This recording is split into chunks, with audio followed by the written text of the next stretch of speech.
بنائی ہے صرف یہ یاد دہانی کے لیے ہے کہ ہمیں اس چیز کے بارے میں معلوم ہو۔ تو ویورز یہ ہے کہ دعا مانگنے کی سنتے ہیں، ہاتھ اتنے اوپر اٹھائیں کہ آپ کے ہاتھوں کی ہتھیلیاں آنکھوں کے سامنے اور بغلیں کھلی رہیں۔ نمبر 2 ہے سب سے پہلے اللہ تعالیٰ کی تعریف بیان کریں، اس کے لیے سورۃ فاتحہ بہترین ہے۔ سورۃ فاتحہ کون سی ہے؟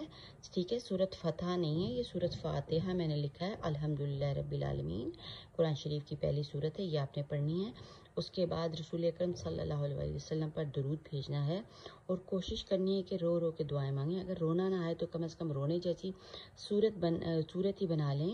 یہ بالکل اسی طرح ہے جس طرح بچے کو کوئی چیز ہم پیرنٹ سے چاہیے ہوتی تو وہ پہلے روتا ہے، بلکتا ہے، تڑپتا ہے اور پھر وہ رو رو کے مانگتا ہے تو اس کو چیز مل ہی جاتی ہے۔ تو سیم بالکل یہی ہے کہ رب تعالیٰ جس کی تخلیق ہے ہم، تو ہمیں اس سے مانگنے کے لیے کچھ کوشش اور